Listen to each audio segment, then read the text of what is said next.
Assalamualaikum warahmatullahi wabarakatuh. Waalaikumsalam warahmatullahi wabarakatuh. Apa kabar Soli dan Solihah? Alhamdulillah, sungguh semangat. Allahu Akbar. Sikap berdoa. Tangan diangkat, tangan dituduhkan, kakinya dihadirkan, semoga dikabulkan.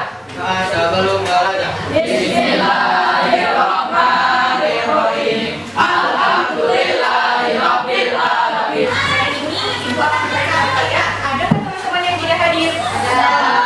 Siapa aja tidak hadir? Sekarang Ibu minta siapkan pelajaran IPA-nya. Kami ada 2 siswa nih belum salin. Kenapa nggak salin? Nanti yang tidak berseragam untuk Lauri dan juga Ozan. Nanti kalian tulis. Saya berjanji tidak akan mengulangi lagi.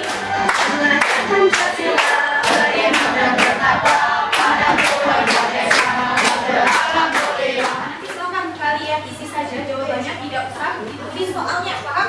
Nah, jadi nanti tujuannya untuk apa? Untuk membentuk kelompok belajar kalian pada hari ini. Iya, Ibu mau mereview lagi nih materi pada pertemuan sebelumnya. Coba ada nggak sih yang masih ingat? Pertemuan kemarin kita sudah membahas materinya tentang apa? Silakan. Ada nggak yang masih ingat apa itu campuran dan contohnya apa dalam kehidupan sehari-hari? Ya silakan Kansa.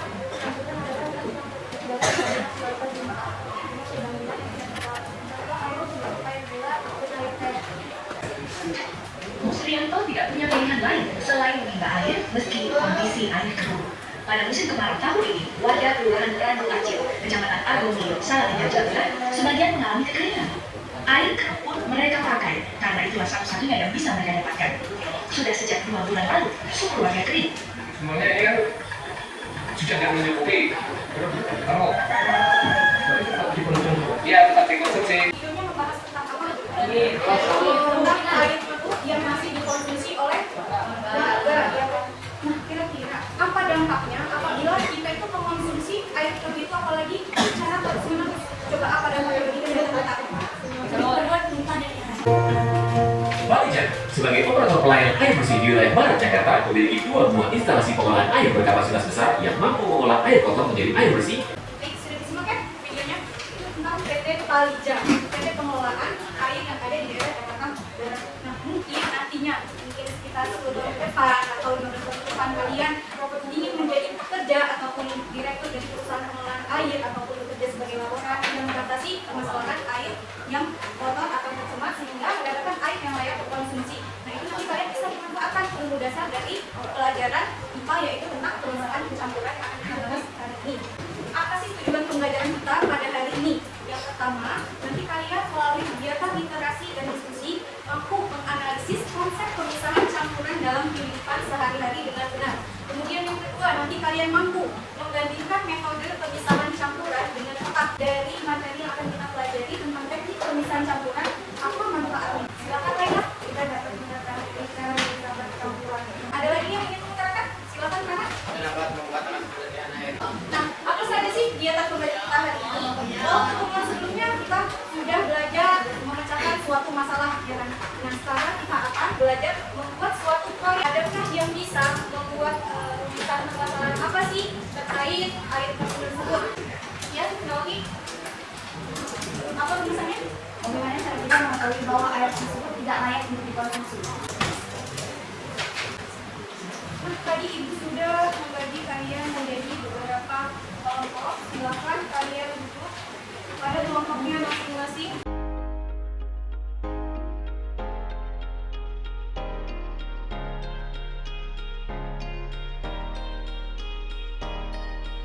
Dan sekarang siapa? Alat-alat juga ada bapak kan? Bawa, sambil disiapkan ya.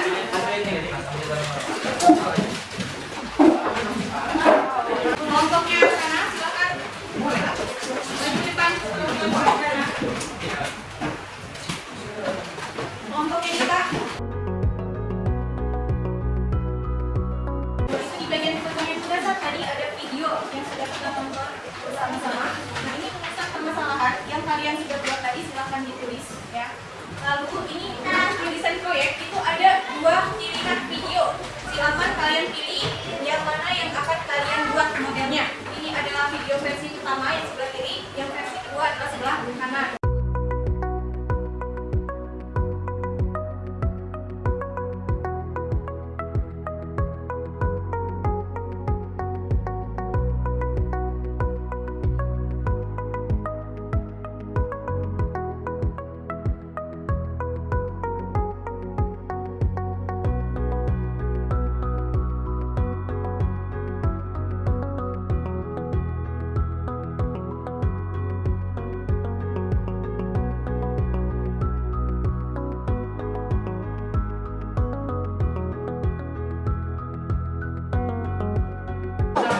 Sold. Sudah? Angkat. Berapa itu nilainya? 58 ppm. Silakan ditulis di tabelnya bagian monitoring. Diangkat. 58.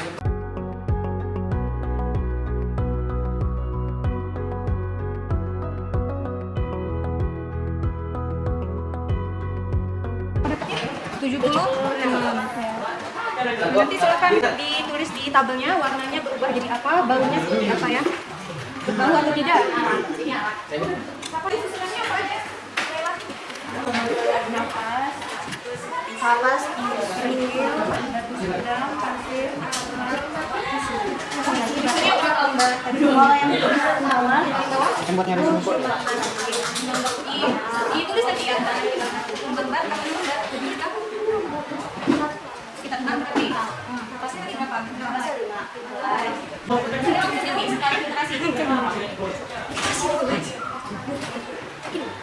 Pasir kalian udah dicuci dulu.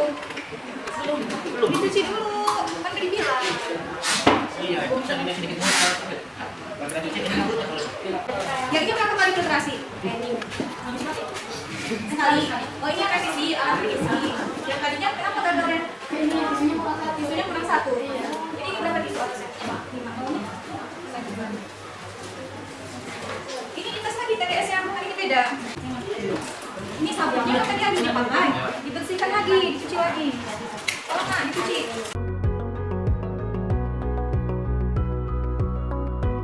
Assalamualaikum warahmatullahi wabarakatuh.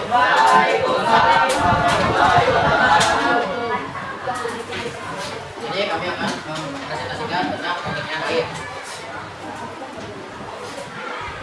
Adanya alat dan bahan-bahan yang kami gunakan untuk pengerjaan air.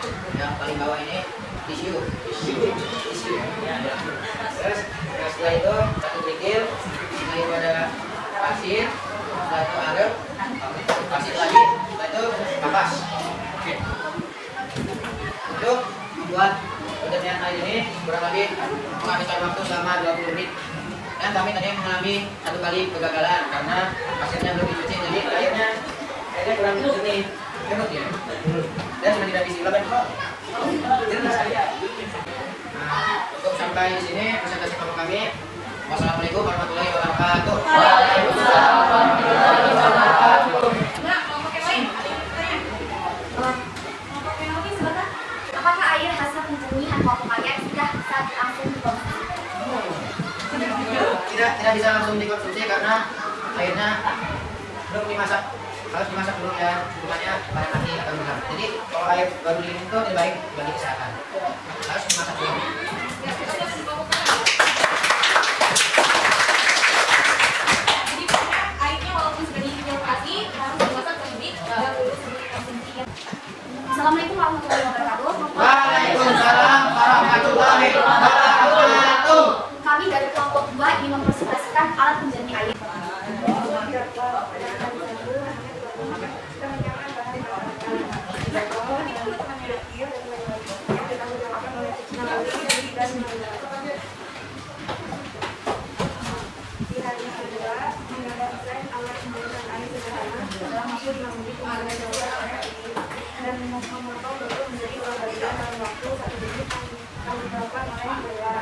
menyusun urutan bahan integrasi sesuai dalam waktu yang kami buat oleh Nabi dan Dewas.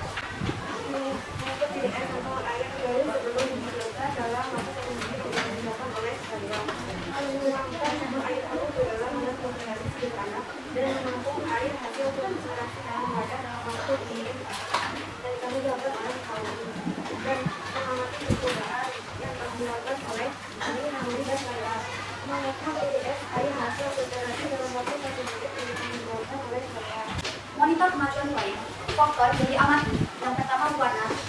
Sebelum difiltrasi adalah warna kecoklatan dan sesudah difiltrasi warnanya kuning. Faktor kedua tingkat kejenuhan. Sebelum difiltrasi sangat bau dan sesudah difiltrasi jernih. Faktor ketiga bau. Sebelum difiltrasi berbau, setelah difiltrasi tidak berbau. Yang keempat TDS sebelum difiltrasi 60 ppm dan setelah difiltrasi 107 ppm. Wassalamualaikum warahmatullahi wabarakatuh. Waalaikumsalam warahmatullahi wabarakatuh. Kelompok yang lain?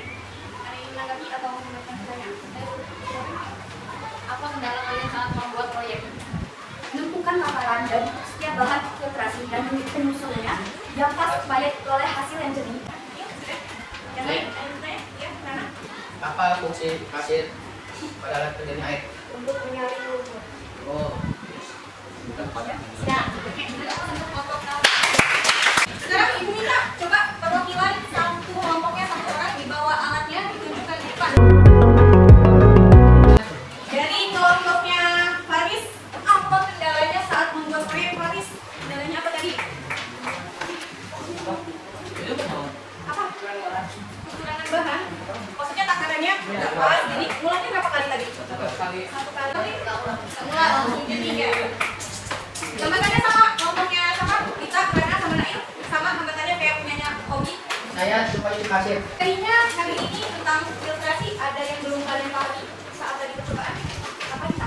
TDS itu Bu nggak ngerti apaan dan fungsinya untuk apa. Kita ketahui bahwa air itu merupakan sumber kehidupan bagi manusia. Sumber utamanya soalnya kita hidup membutuhkan air untuk apa? Minum, kemudian masak dan lain sebagainya. Nah kalau airnya itu dia tidak bersih, gimana apakah baik? Tidak kan? Nah maka dari itu tadi kita membuat alat penjernih air sederhana supaya air yang mula-mula tidak layak konsumsi menjadi layak untuk dikonsumsi dengan catatan harus dimasak terlebih dahulu. Ini dari bahan-bahan filtrasi yang kalian tadi gunakan ada arang. Ternyata arang ini fungsinya sebagai apa? Karbon aktif. Kemudian untuk apa?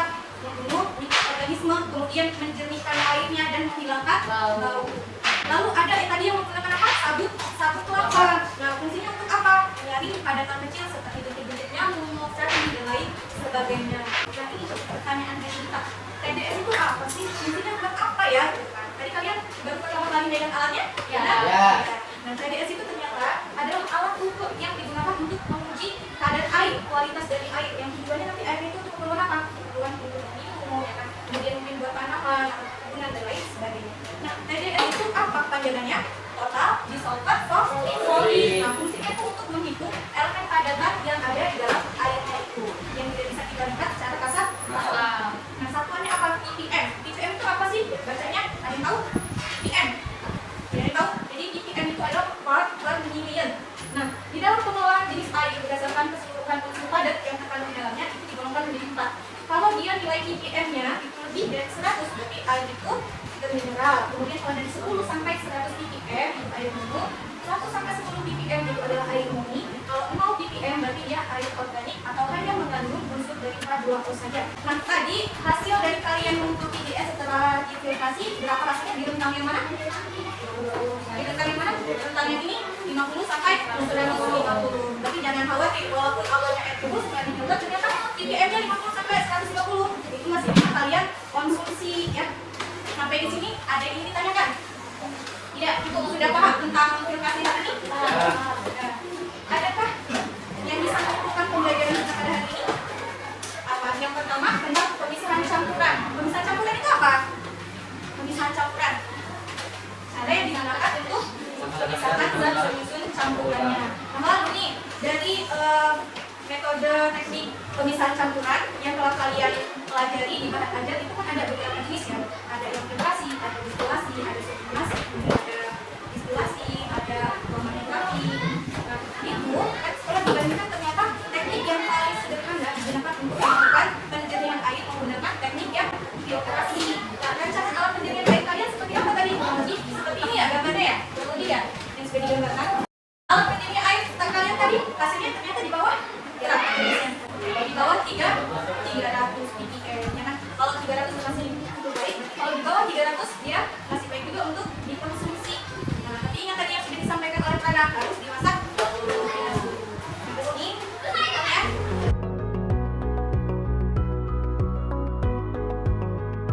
Oke, sekarang Ibu akan bertanya kepada kalian, bagaimana pembelajaran hari ini?